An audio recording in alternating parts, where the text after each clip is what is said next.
Welcome back to 755 is Real. I'm David O'Brien, Braves writer for The Athletic. My co-host, Eric O'Flaherty, former Braves reliever. They could have used you this weekend in New York, Eric. Oh, I don't know if I would have been any help.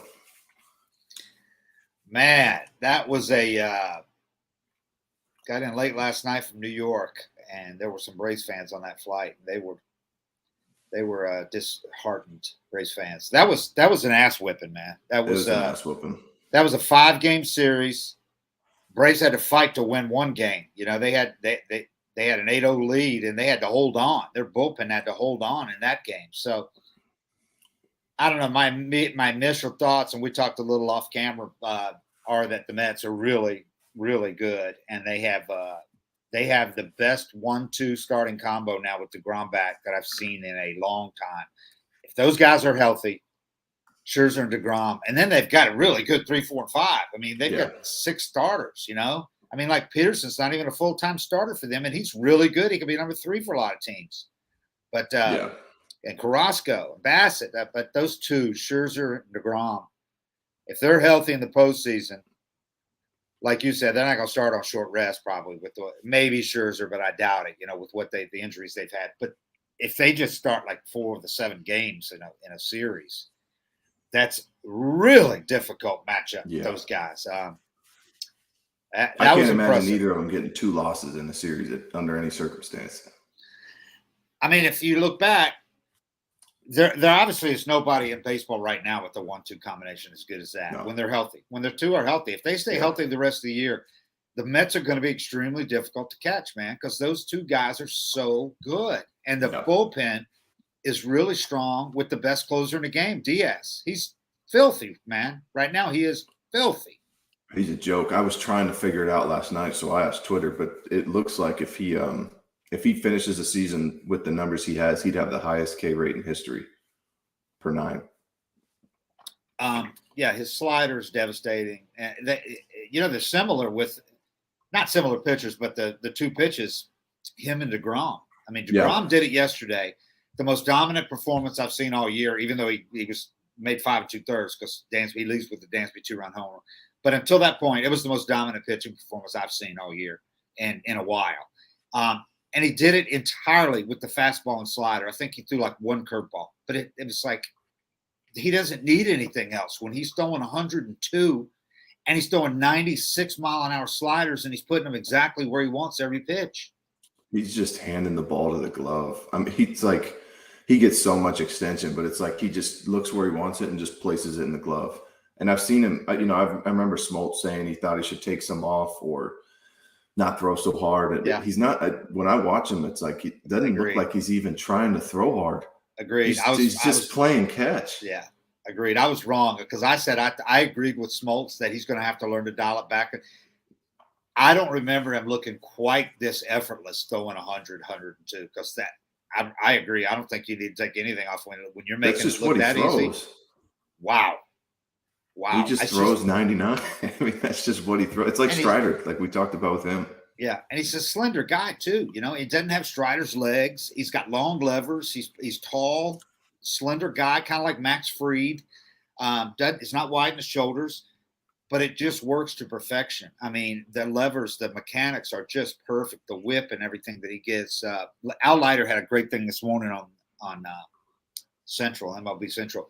And he showed something that I had never noticed on what he does with his thumb that hardly any pitchers are able to do. Al said he tried to do it one time. He couldn't do it. You know, on a fastball, 2-seamer, pitchers have their thumb under the ball, kind of rest on it. He tucks it, and hardly anybody does that, Al said. Most people aren't capable of doing it. He tucks it under the ball. And he said as a result, because the thumb doesn't get in the way. Exactly. Yeah. I get more spin. Like that. Yep. So you get more spin on your 2-seamer. Yep. So every pitch, but that's what I was kind of known for. I threw that same thing. I tucked like this because I couldn't remember that. I couldn't grip it like this. My hands just didn't feel comfortable, but I was always known for kind of getting away with fastballs and having higher spin. But I didn't throw 99 to 102. You know what I mean? And it's not just that. It's high spin, but it's extension. Yeah. If you look at, there's a way to look it up, and I don't know the website, but most guys will get like 5.5, maybe 6 feet of extension. Yeah. you look up a guy like DeGrom and he's getting 7.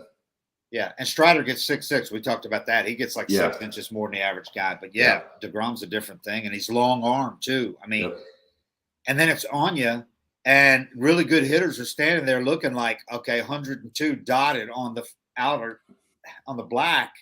It's like, and then he comes back with a 96-mile-an-hour slider that looks exactly the same coming out of his hand. Yeah, with depth. I watched I remember seeing his rehab start highlights, his last one. Yeah. And it wasn't anything. I mean, it wasn't anything special. It was just a rehab start. But I remember seeing his slider and just thinking, I don't remember it having that much depth. I thought it was more like right here, and it was more there. It was going almost straight down off a fastball like his is. I mean, it's devastating. Yeah, I don't think Drew Waters was seeing the pitches that he threw yesterday in that rehab game where Drew Waters hit the home run off it. I think it was like a between start bullpen session for him.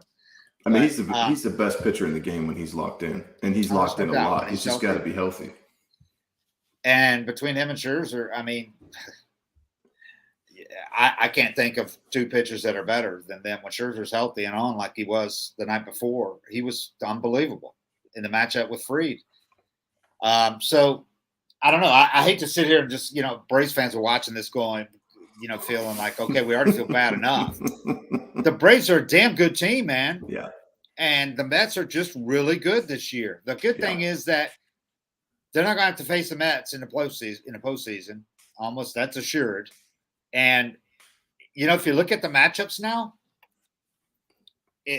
so much can happen between now and the end of the season, obviously. But if you looked a week ago, the Braves would have faced the Padres in the first round. Well, that was like, okay, by the time you get to postseason, you don't want to face the Padres in the first round when they put it all together. But now this could change 6 times before the postseason actually happens. But right now, the Braves in the first round would face the Phillies.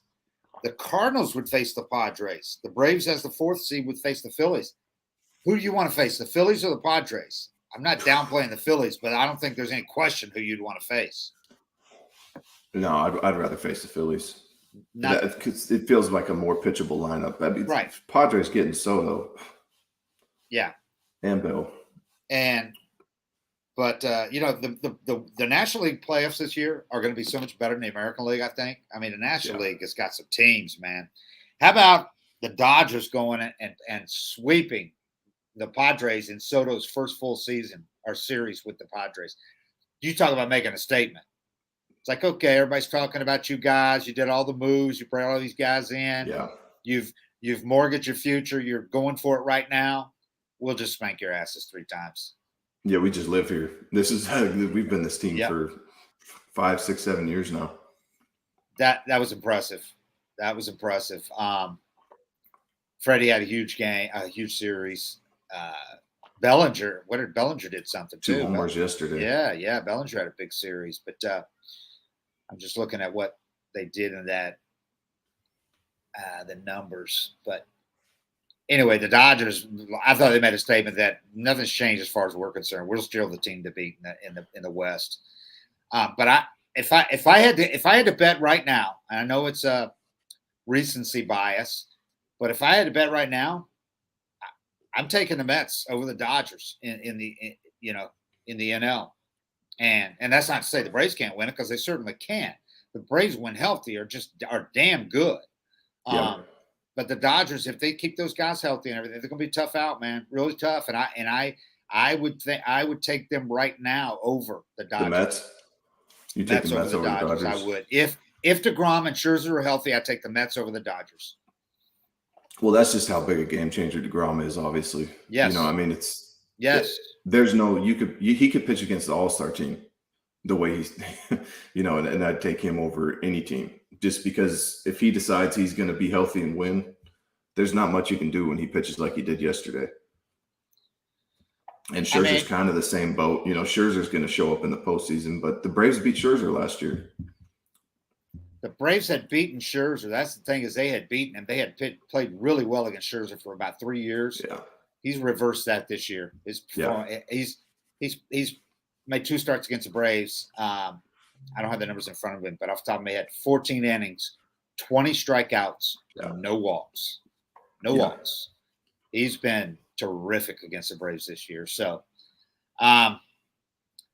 if you look at the Braves this weekend, I thought it underscored how they're kind of iffy with the starting pitching, in that if they don't, I mean, on any given night, their guys can get knocked out before the 4 or 5 innings if it's not, freed on top of this game. Strider is great, man. He's a huge talent, but he's still a rookie, feeling his way. He got a little frustrated, I thought, yesterday. You could hear in his comments afterwards too. I thought some of those were a little I don't know. I think I would have kept a little bit of that to myself, but he's confident, and that's part of what makes him so good, is the swagger. He knows how good he is and how good the Braves are. But his comments about, they had some lucky hits, some weird hits. We'll see them again down in Atlanta a couple times, see how it plays, run this back. Well, the Mets just won 2 out of 3 in Atlanta last few weeks ago, and they won that series not as convincingly as this weekend, but they won it fair and square, that series down here. So. Well, that's the attitude you want Strider to have, right? But but you just don't want him saying it. Exactly. You just throw out the typical bullshit. I got to tip their hat. They had some really good at bats, made me work. You throw out that, just the cliche stuff, but what you're really thinking every time is what he said, which for me is whatever. I don't care what you really say, but if you're the coach and your guy's saying that, you're kind of proud of him, and then you're like, hey, next time just say this, because it's less of a story and it's less of something for them to, you don't want to put a target on your back or discredit a team, because they're going to be that much more focused against you. But he was right. I mean, Alonso's double hits the base. Buckner took, I felt like 5, 6, maybe 7 game-changing pitches away from him and big at-bats.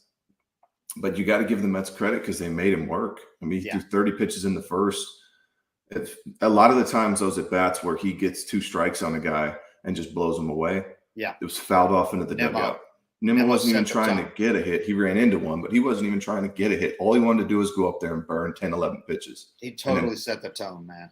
Buck stood out there for 15 minutes, on the challenge. That wasn't an accident. And didn't get ejected.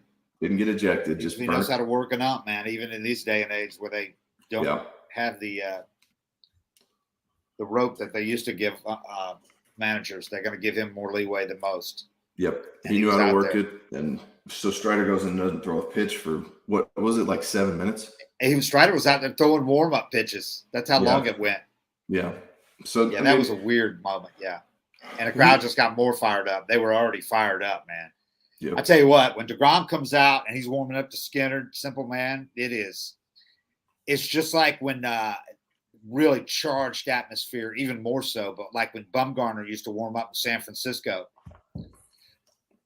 to us, he either had Simple Man or Marshall Tucker. That moved my family away from my Carolina home. So it was cool when Bumgarner would do that out San Francisco. And DeGrom's had Simple Man for a few years now in New York, at least. And that crowd was, they hadn't seen him start there in over a year.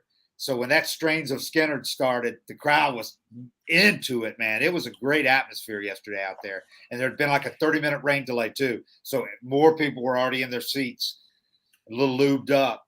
And their crowd turned out, man. I will say they don't not quite as big as the Atlanta crowd. So every game wasn't sold out, but they were. There's an energy to it. Yeah, you know how the difference there is between 15,000 there, like they had a lot of nights, and the 35 to 38 that they had this series, and really, really loud. They were into it. So there's not that many people showing up to that game on accident. Yeah, every single person that goes there is a hardcore Mets. Yeah, they're hardcore. Almost every. It seemed like 3/4 of the people had on Mets jerseys, and there were a lot of Braves fans there too. Not like they don't stand out though like they do in most cities the Braves fans go to, where they can outvoice the home crowd. That wasn't the case there, and they didn't have a whole lot to get excited about either. So, but it was an impressive showing by the Mets, and kind of underscored some of the Braves, what the Braves have to work on. I thought yesterday the strikeouts, though, like you said, Buckner had some bad calls, but 19 strikeouts is just too many, man. That 19 strikeouts, whew, that's a lot. Yeah. 12 of them were against DeGrom in 5 2/3, but Diaz struck out the side. I mean, 7 of the Braves hitters had multiple strikeouts. Well, that's 15 there, though, to DeGrom and Edwin Diaz. Yeah. I mean, in 6 2/3 innings. Yeah, 6 2/3 innings. It's hard for me to knock that because those are two guys that are just. I mean, like I said, I don't care who's pitching. I mean, who's hitting against them. Braves struck out the whole series, though, man. Yeah, the whole series. But and really that was a big difference for me was just watching. I know you want to say the Mets get lucky hits, but it's exit velocity and all that, but the exit velocity on a strikeout 0. Exactly. I hate it because the Angels used to have a team like that when I was first coming into the league. 06, 7, 8. They had Chone Figgins, Reggie Willits. Just Garrett Stevenson, wasn't he on it? Yeah, no. Casey Kochman. They had all these guys that they weren't even trying to do damage. They were just up there burning pitches and hitting singles, going first to third. It wasn't an intimidating lineup, but you look at your inning when it unravels, and even as a relief pitcher, you come in and throw 29 pitches, even if you put up a 0. You have to give teams credit for that. For me, that's something that's kind of been lost in the game. But that's why I can't knock them too much. They got a lot of lucky hits, but I can't knock them too much because they put together some really tough at bats. Yeah, the top of their lineup now is really strong, man. Demo is a pest and great leadoff hitter. And works every pitcher. Starling Marte's helped him back. He wasn't at that series, and McNeil wasn't at that series, I don't think, against the Braves. They were both hurt or on paternity leave or something. Starling Marte is a really good player. Yep. They added Vogelbach, man. He is a perfect addition to that lineup. Like you said before we went on air, he looks like a Mets fan. That's so perfect because he does. He looks like they let a fan on the field. Watching that guy score from first on the double to the gap was incredible. Watching him run, it's like watching a pulling guard running the bases, man. Scores standing up. I mean, he was huffing and puffing. His heart's got to be about to explode, but he's a fun guy to watch, man. And he can hit. That dude can hit. He's got some crazy power. So you got some really pesky hitters, and then you got Alonso's huge bat in the middle of the order. So you got a good mix there. You got a little bit of speed. They got a nice lineup, and you know what they do that I had one Braves veteran tell me after that first game is they're really good. They don't make mistakes, man. They got really good pitching, great pitching, and they don't make mistakes. If you have great pitching and you don't make mistakes, like this Braves player said, you're going to be in every game and you're going to win the majority of them. When you don't make mistakes and you got great pitching. They don't make many mistakes in the field. I don't know how many errors they had in the series, but it couldn't have been more than 1 or 2 tops.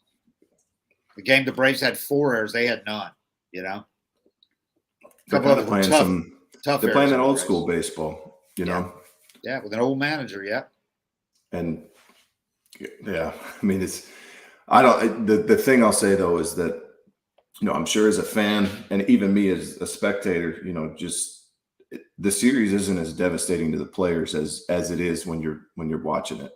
Those guys show up to Park today. It's just a new day, and it's not something they just say in the paper. It's how you train yourself, right?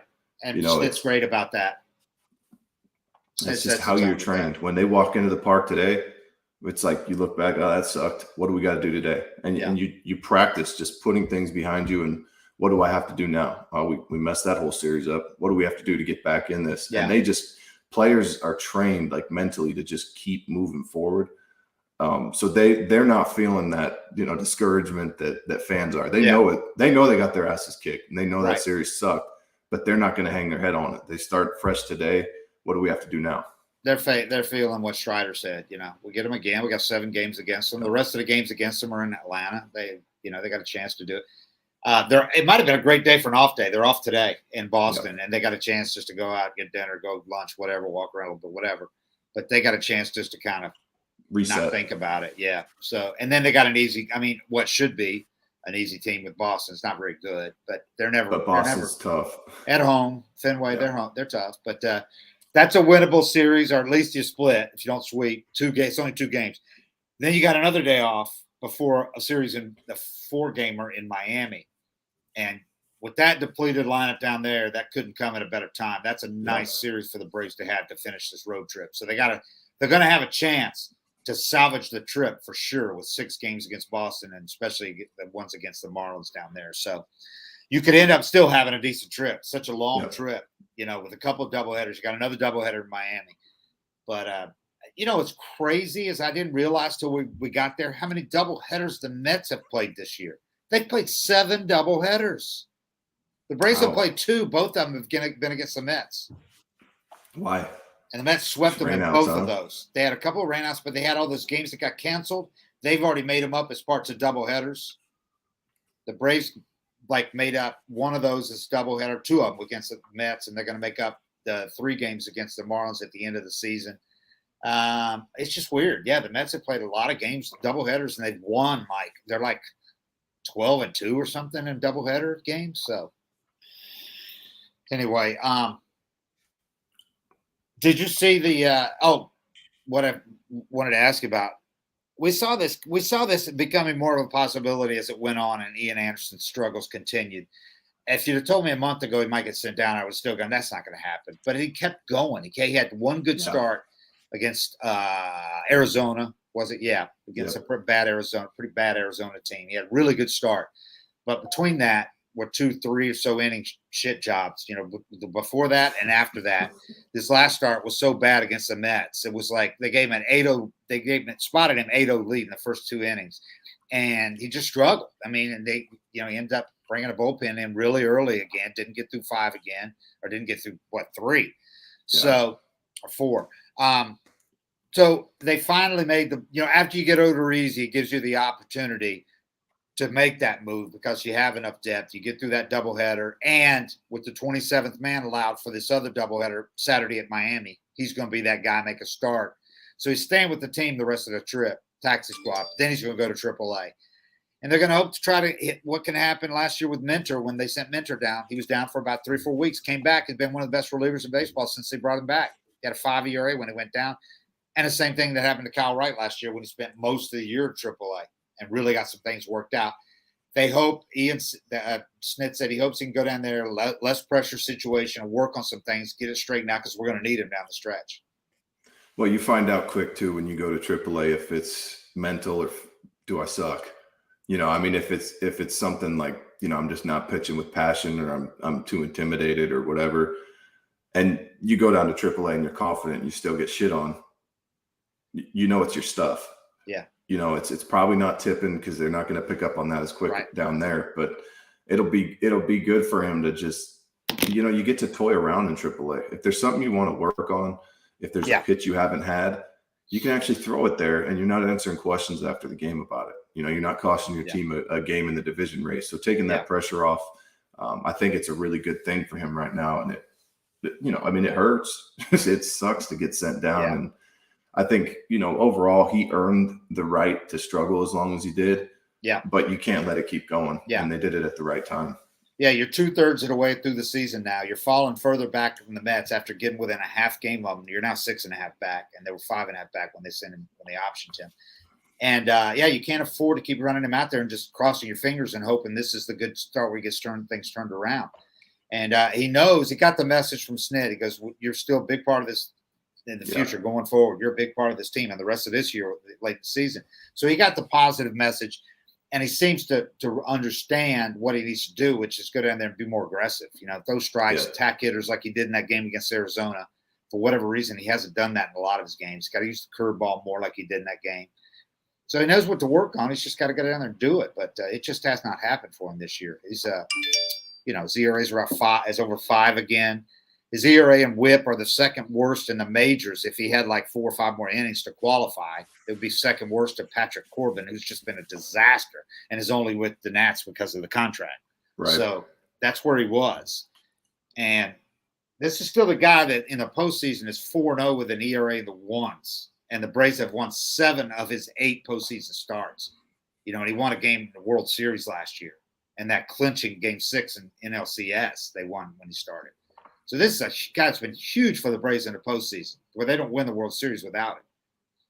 You just got to get straightened out. Well, and it's one of those things where you got to wake up. I'm not going to say it's for sure that that's what's going on with him, but it's easy to get to a point in your career where you feel comfortable and you think, all right, I've made it. I'm a big leaguer. And every time you think that, the game just smacks you in the face and says, nope, you're not DeGrom, or you're not this guy.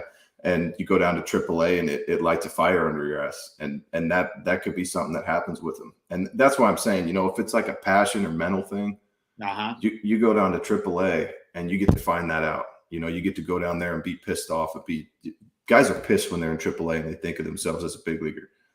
But if you go down there and you're pissed off, or you feel like you're pitching with passion, or you whatever it is, and you're still getting shit on, it gives you a chance to get the answer of like, am I the problem, or is my stuff the problem? And if it's stuff, I thought this could have happened with him when he first came up, because he had, I wouldn't call it a gimmick, but he had a different look. Yeah. He had something that he could ride, like Josh Colementor had something he could ride, where it's this different look that guys got to see multiple times and communicate and figure out how to hit this, because it's so much different than what they're used to with his arm slot. I thought he could have ran into this point in his career. I don't know how, he can't change the way he throws, but he also pitched his ass off. Like, if you watch his postseason starts, and he's dotting up, he's aggressive in the zone. Overall, I'm just saying, I think this gives him a chance to get some answers. This is a guy that, remember, when he came up, he was 22, and he outpitched Garrett Cole, was throwing a no-hitter in the 5th or 6th inning against the Yankees, gave up the one run on one hit in that game, and kind of set the tone for his career until this year. But it's gotten progressively worse. But in the postseason, 4-0, 1.26 ERA and 8 starts. Granted, that's going 5 innings most of the time, or 4 or something, but he's been really impressive against really good teams in the postseason. He never seemed intimidated. Never, ever. That's the big thing with him is always he rose to the occasion. Big moments, big games. And we haven't really seen that this year. We certainly didn't see that in the Mets game the other night. That's the kind of game where he usually thrives. And it's like, okay, no, everybody's counting me out. I'm going to go out and shove. But he didn't. And I think his confidence is diminished right now, and he needs to get that back. And I swear I saw a tone when he was talking to us. Snit told him Sunday morning, they had to get Noah in before you can tell him that he's gone, because if Noah can't get there for some reason, you can't say, hey, by the way, we need you back. So they waited to tell him. Snit tells him, takes the bus out with the team, rough out to Citi Field, because he's staying with them this week, even though he got optioned. He's on the taxi squad. Yeah. And he walked in, and we went over and talked to him. And I have never, since the day he came up, ever heard him have anything but a positive kind of laughing, but always upbeat, a confidence about him, not cocky at all, just confident and laid back. This was a totally different tone, and it was almost like he had to catch himself. He wasn't like wiping away tears, but he was getting emotional. You could tell that just in the tone. I could hear it play back on my transcribe on my recorder. Totally different tone. And he's never faced this, you could tell, in his major league career. Never. And you can't fake it. You can't say, everything's great. Everything's not great. I'm going to AAA. Yeah, he said it's tough. When you get your ass kicked in the season, you can kind of post game, just say the right things and move on, and give yourself a few days. Even if you're not right mentally, you give yourself a few days to get back to it, and you buy yourself time with the right quotes and say the right things. But when you're sitting there in the clubhouse doing interviews and you're not on the team anymore, it's hard to fake that. And you're sitting there wearing the same warm-up suit they're on, but you're not. They're getting dressed to go out and get ready for the game, and you're still staying in the warm suit. Yeah, and you got to walk around the clubhouse and look at your teammates and hang out and have fun. And it's like, oh shit, I'm not even on this team. Yeah, he knows he's a part of it though. I walked over to Austin. Yeah, Snit made him feel that way. Snit's good like that, making him. And then Cranny came in after we talked to him. Cranny walked over and sat down with him, pulled a chair up to his locker, and they sat there and talked for about 10, 15 minutes at least. But I walked over to Austin Riley. He kind of seen us talking to him. Austin said, he's such a good dude. I hate it for him. Hopefully he'll go down there and stay positive and work hard. He said, I know he will, and get back up here. I think he's going to be a big part of this thing down the stretch. We're going to need him for sure. Yeah, and sometimes it's like this happening is what finally just Mentor needed it. Mentor was been a different guy since he got back. Attacking hitters, not nibbling, not walking guys. I know he's had one little rough stretch this year, but he's been a different pitcher since he got back. And he's probably been pitching with the pressure of this for a month. You know, I mean, this is your biggest fear when you're an established major leaguer and you start struggling that bad. Your biggest fear, and it's in the back of your head, is getting sent down. Yeah. And then it starts floating around, and you pitch bad again, and then you start, you know, seeing the questions get asked and feeling that energy. You're trying so hard not to let this one thing happen that it's like, just finally let it happen, get it over with, and bounce back. But you can't do that when you're waiting for it to happen. It's in the back of your head and you keep struggling. And you know, when they traded for Odorizzi at the deadline, that he's got it. When you have the 5 ERA and you're looking going, okay, 6 starters probably not going to work after we get through these 2 double headers. So he had to have gone out there feeling some pressure against a really good lineup. Night game, place was rocking. Yeah. Yeah, and it's kind of like when that's in your head too, you're pitching not to fail. You're pitching for things not to go bad. You know, you're pitching with this stress of, if I pitch bad this game. I mean, that's why a lot of young guys struggle so much when they get called up, because it's like, if I have one more bad game, I'm getting sent down. Yeah. What do you think is going to happen with that mindset? Yeah. You're getting lit. And he's too smart not to know that. He's too smart not to know the situation he was in, where this one could be my last. This next one could be my last. I mean, that was so hard for me at the end of my career, knowing we're on thin ice here, you know, and it's any one of these, you know, if it goes south, I'm probably getting designated. And you kind of, you get wrapped up in that and distracted by it, instead of just focusing on what you can control. That it's good, but, you know, just let the air out of the balloon and send him down. I thought Odorizzi, I mean, the numbers aren't great, but they weren't. I thought he was fine. Yeah, I think he's going to be fine. His stuff's pretty good.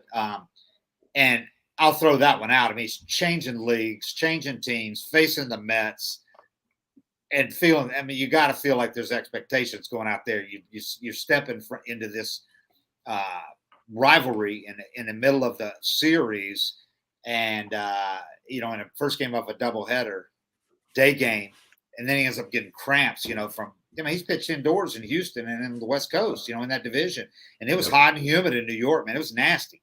So he ends up cramping in the 5th inning. But to his credit, I really admire, he did not say, he said that I didn't feel that at all till those last couple of batters. So he didn't use it as an excuse at all for what happened before that. He held himself accountable. He stood there and answered questions for 10 minutes. He was great with that. Yeah. I think he's going to be fine. I think it was a good addition. His stuff's pretty good. Yeah, he looked good. I mean, he's not the game changer, right. DeGrom coming back type, but he's a good, solid major league pitcher that's been through a lot and been back to the rotation, pitched in big games, and he's got good stuff. He just knows how to pitch. Yeah, so it's good to have another one of those guys. Kyle Muller came off pitched for the first time since the 14th with that broken non-pitching hand. It's pretty good. They had a couple of cheap hits fall in, but that's a good sign. So they're going to have him as a possibility down the stretch too. So they got a little bit of depth. We'll see. They certainly need Ian back, you know, for September and into October. They need Ian back in big game form. But, you know, for now, they just got to do what they do best. I mean, this is a team that lives and dies with home runs, and it's hard to do that against DeGrom and Scherzer. But against the other teams, you got to feast on them. You got to win those games. You know, you got to do what you do best, which is what they did to gain all that ground on the Mets. You know, to go on that great run.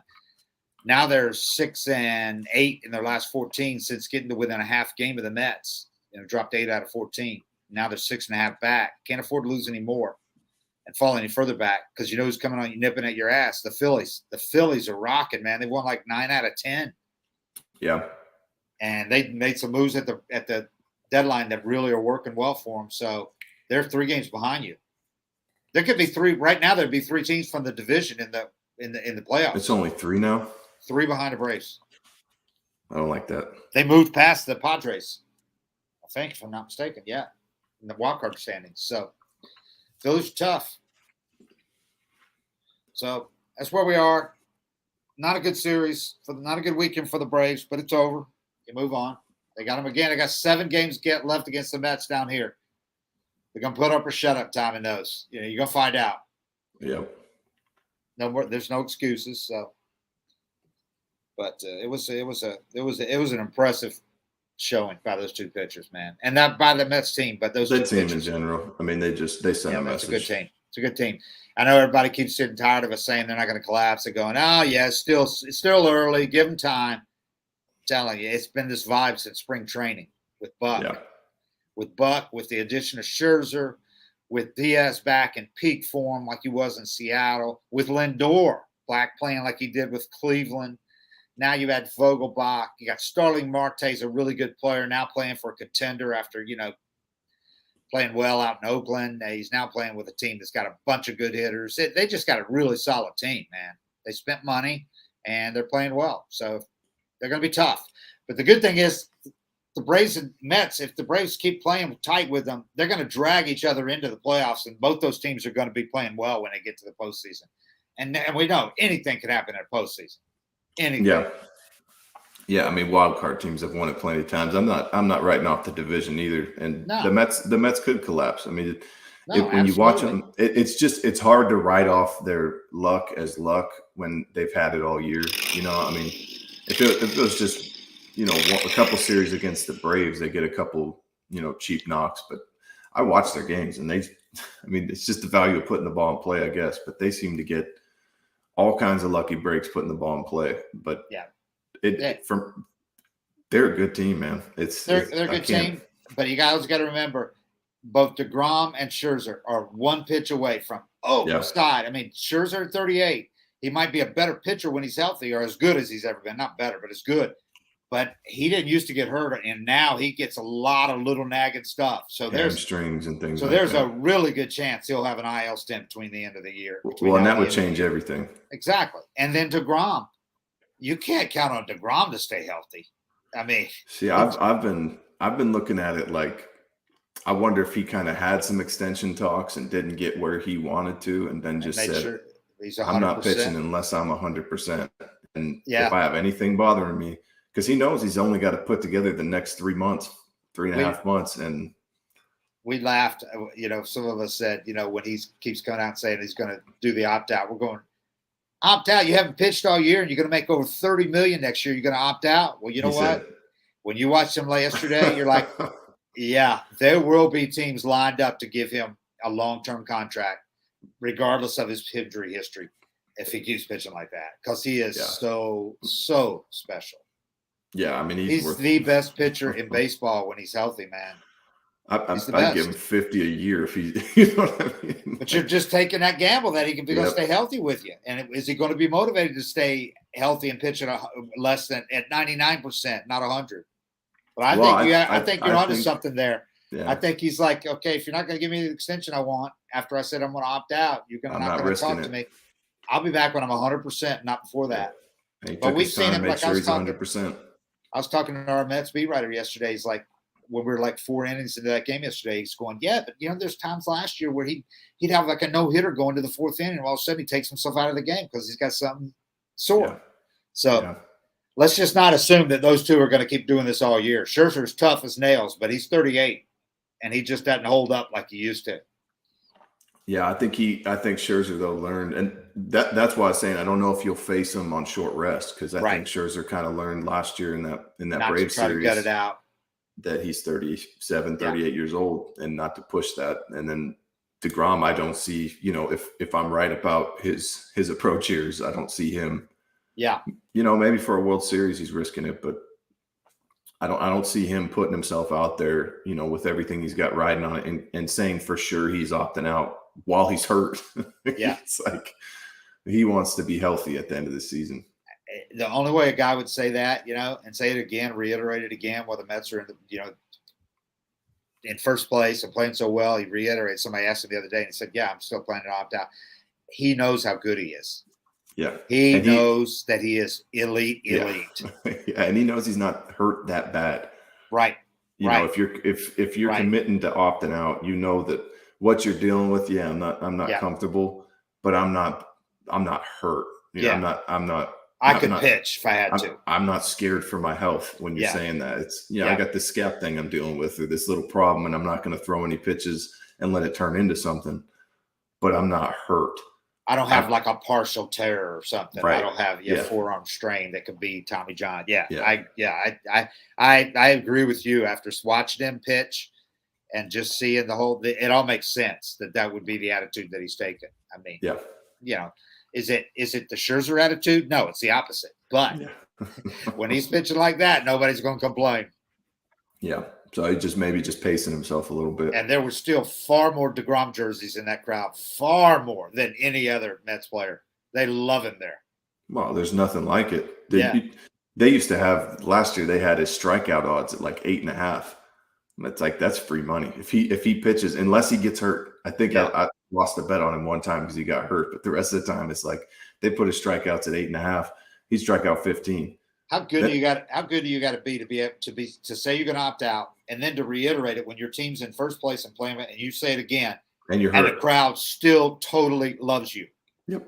And you're in New York. He's just that good. He's that good. He's that dominant.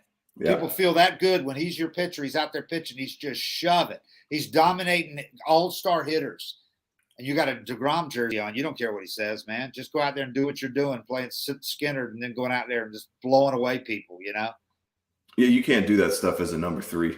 But when you're him and you throw the ball like that, By the way, people forgive you for a lot. Did you see? I felt bad for the Braves fan who lipped off to the two guys in the DeGrom jerseys. Did you see the video? Oh, the guy that got punched. Oh, twice. 2 guys punched him. 2 guys in DeGrom jerseys. One guy, the guy takes a swing. The Braves fan took a swing, or at least he's in a Braves jersey. Took a swing, and some kind of security guy or somebody, a fan, I forget who, tried to hold him back. Right, and he's trying to and the Mets fan reached over, punched him in the face. So the guy's kind of startled. He tries to get back in. The other Mets fan's got tats up and down his arms, got a black DeGrom jersey on. He sizes him up and just whoom, right in the face. About knocked the guy over the seats. Yeah, so he got punched twice in the face. He might have a broken jaw today. That guy wasn't really helping the usher. It was almost like he just here you go. Held him off. Yeah. That was bad, man. That was bad. Yeah. That was a bad choice. He was inebriated, flipped off to the wrong guys, man. They were not messing around. They were like, "Oh, a chance to fight? Oh, we're ready." Yeah, we live for this. That's why we came today, and we hope we see a good baseball game. But I'd really like to knock somebody out. They were in good seats too, man. Those were not cheap seats. Nope. All right. Well, it was a weekend. We'll see. I still like the Braves. I still like the Braves' chances. They'll get in the playoffs, and anything can happen in the postseason. The Braves have a hell of a team too, man. It's just that right now the division has, I think, the best team in the league right now. The way they're playing when they're healthy, but we'll see. Remember, and they got to keep reminding people. Remember where the Braves were at this point a year ago? They were like 10 back, 55 and 55. Yeah, they were only a few games back, but the Mets were not very good last year. That's why. Oh, that's right.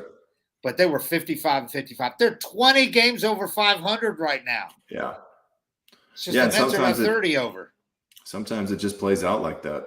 I mean, we had some really good teams chasing those Phillies when I was with Brave, and didn't matter what kind of season we had. And then we go in there and they were just a little bit better. But but it's not if we had that wild card format back then, who knows what would have happened? Yeah, but it's not like it has been the last couple of years with the West. Clearly, I know they made all the moves, but the Padres are not showing right now that they're anything close to what the Mets are. The Dodgers, the Dodgers are stacked. The Dodgers are the Dodgers, but I like the Mets and I like the Braves' chances against any of those teams. Just the Braves have got to worry about the Mets and the Mets only. Fortunately, they keep playing them, so they're not going to have to worry about how they stand against them because they're going to get a chance to show it. They know what they got to do. They've seen the Mets at their best now. They know what they got to do to beat them. So not going to be any excuses next time they face them. I don't want to hear about umpires' calls. They got to do what they got to do to put the ball in play against the Mets if you hope to do anything. I mean, you can't just go up there and whiff and get behind and counts. But easier said than done. Obviously, it's a lot easier said than done. Those are two great pitchers. Nobody can hit those guys when they're healthy. And that Braves approach has got them. Won them a World Series last year and had them within a half game of the Mets this year. So you can't change your approach midstream. They're a team built on home runs, and they can hit a lot of them. So I think a lot of it hinges on getting Acuna right too. Yeah, and he showed signs too in this series. I think if that was probably the biggest plus of this series. Yeah, Acuna looked a lot better. He didn't play yesterday. The field was going. It looked like it was going to be soaked because it was pouring for the game. It was delayed 30 minutes. and he had gotten a little sore the night before, had some banged up plays, got banged up on some plays, and they held him out, which was probably a wise decision. It didn't look like it ended up being wet. They had a good pump system in the field, but they scratched him when it was still raining, and he did not play yesterday against DeGrom. I don't know what he's going to do against DeGrom anyway, but he looked good. He had a couple of doubles, a home run, made a couple of nice plays, made 2 great catches in one game. Yep. The one over the wall was a really great catch against to rob Pete Alonso of a home run. So that's a good sign. He showed a lot in that. He showed a lot of strides made in that series. So yeah, I'm with you. They need him to be Acuna. That changes their lineup when he's back. So, and he sets the tone for a series or a game when he hits that leadoff homer. Yeah, he hadn't done that in a while, man. Yeah. So done that in a while. He kind of, I mean, they feed off that when you show up to Truist Park and crowd's loud and first pitch, the bottom of the first. Everybody wants to be in their seats because they think it might hit it out. It hadn't had that feel lately. It reminded of they're playing a doubleheader against the Marlins. It reminded me of when he led off both games of a doubleheader against the Marlins with home runs, and then they hit him the next day. Yep. Urias, was it? What's his name? Not Urias. Started with a U. I can't remember. That dude that he kept hitting him, that got suspended for hitting him the next day on the first pitch of the game, the hardest pitch Urena, yeah. So, but it reminded me of that when Acuna was on, how you have to be in your seats in that first pitch because he might hit it out. So they need that Acuna down the stretch, man.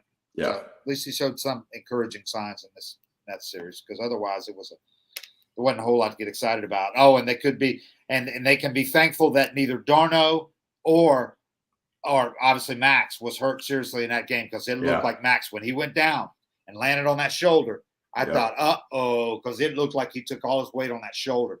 Ended up being his head, whiplash. Yeah. Because he ended up because he could have got concussed, man. When he stood up, when he sat up, it looked like he was concussed. Yeah. But he stays in the game. He's a tough son of a bitch, man. Max is tough, dude. Yeah. He's a really tough guy. Doesn't look like it, but he is. Yeah, there's certain guys that just have that, it's just a mentality that, nothing's stopping me. And he's probably dizzy the rest of that game and just kept chucking. Yeah. He's just one of those guys. Stayed 6 innings, like last year when he somehow doesn't even get hurt on that play at first base. That looked like the Huddy play, like it's done. It's like his ankle is shredded. He's tough.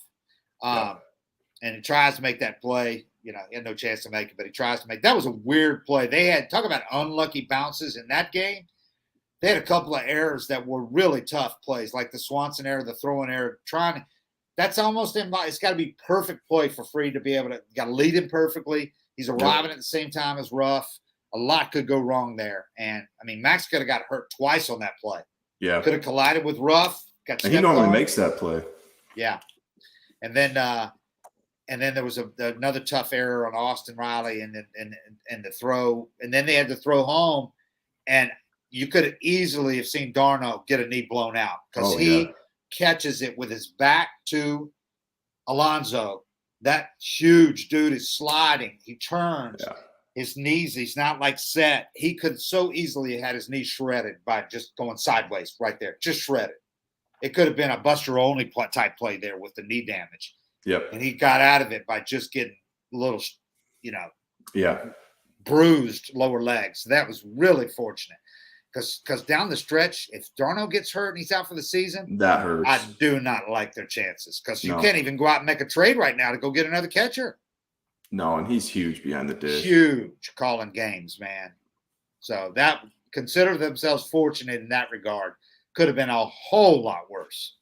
Darno and Fried both could have gotten hurt, seriously injured in that thing. So yeah, that would really put a I mean that would hurt after that series.